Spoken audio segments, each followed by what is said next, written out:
Hi, everyone. My name is Sarah Jones, and I have three books that I wanted to talk to you about diversity. The first book is The Snowy Day by Ezra Jack Keats. This is for ages preschool to third grade, and this book is a great book that I use during the wintertime. Now, teaching in Alabama, not a lot of my kids see snow or have seen lots of snow like Peter, the main character, does in this book. So I first point out to Peter in his clothes and ask them, have they ever seen a snowsuit before? Have they ever worn a snowsuit? Just because I want them getting thinking about, well, what might the temperature feel like about in this book? So Peter wakes up and it is so snowy that his whole neighborhood is covered with snow. So Peter goes out and he first starts to make different tracks in the snow. His feet are going out, his feet are going in, and we talk about how when our feet go in things that it makes the tracks. So then my next favorite page to show my students is this page right here.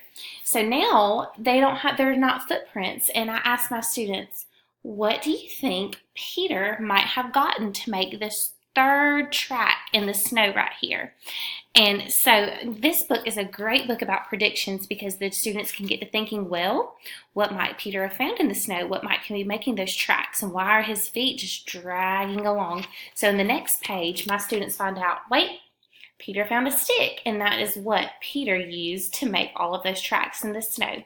The story goes on to say that Peter makes snow angels, he makes a snowman, he slides down the hills, and so my students are exposed to all of these different snow words and winter words that they are not used to because it doesn't really snow where we are in Alabama.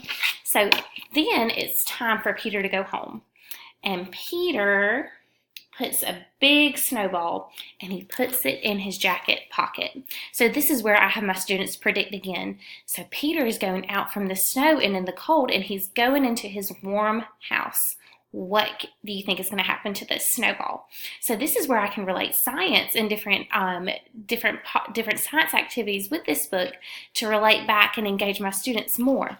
So at the end, Peter finds that his snowball has melted, and I asked my students, why do you think that Peter's snowball melted? Why did it not stay snow in his pocket inside of his house? So we have some great meaningful conversations and book conversations using the illustrations and having my students really critically think about what's going on. So later Peter goes to bed and he has a bad dream thinking that the sun has melted all of the snow around him, but in fact the snow has not melted and him and his friend can go play in the snow the next day.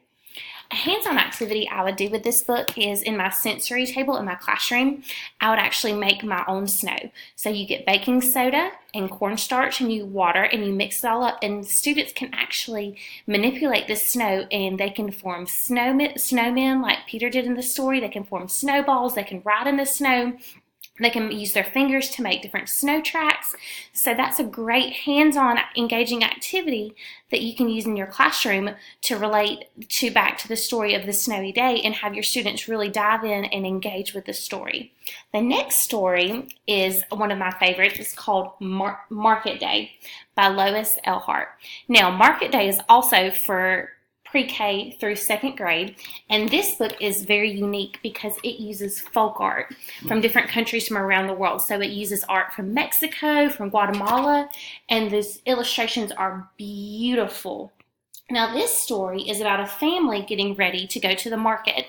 So that's where we stop and have conversations in my classroom and talk about what a market is, because a lot of my students have never been to an open market before. So I ask them, well, where do they get their groceries? Where do they get things to eat? And they all say Walmart or Target or Sam's. So this is a great way to introduce that not all countries around the world have Walmarts and places they can go to buy their groceries. They have to go and they have to pick the vegetables from the farm or from where they work. They have to go to the market to sell. They have to buy their own things there. So this family collects all of their vegetables and they drive in a truck and they go onto the farm, to the market from their farm. So they're heading out to the market and they're on their way. And in this story, not only do they buy groceries and buy things at the market, but they also say that they play at the market and in the town square. The school that I teach at, they have a town square in the town that that my students live in as well. So my students definitely know that vocabulary word of a town square, where they have festivals in our town too, but they don't really have markets. So we kind of relate that. We make a chart of what happens in our town square in our town and what happens at the town square of this market town to compare and contrast things. And I also show them that they play at this market, and I ask them what this looks like. And a lot of my students love and say this looks like a Ferris wheel that they have fun at. So that then after the family has fun, buys food, buys the groceries and sell things, they are on their way back home. And they go back home, and then at the end of the day, it's nighttime, and it says they're ready to eat all of the yummy foods that they have bought at the market. So the very last page is very interesting, and I love to show it to my students because it actually shows where these different dolls, where the people are from. This right here says that these dolls are from Mexico, and actually how they've made these dolls. It shows the baskets and the different foods. And this is a great talking point to my students, and I love to show this to them because it shows them that not all countries around the world are just like them. And so a hands-on activity I do with my kindergarten students is in our home living center, I actually turn it into a marketplace. So I have baskets and fruits and vegetables and fake fish and different things, and my students are actually able to interact with each other and use this marketplace as a dramatic play area. I get different materials. I actually get socks, and I get googly eyes and yarn and various textures and felt, and my students are actually able to make their own dolls like in the story and reenact scenes from the story or interact with their own friends in their own ways of the market.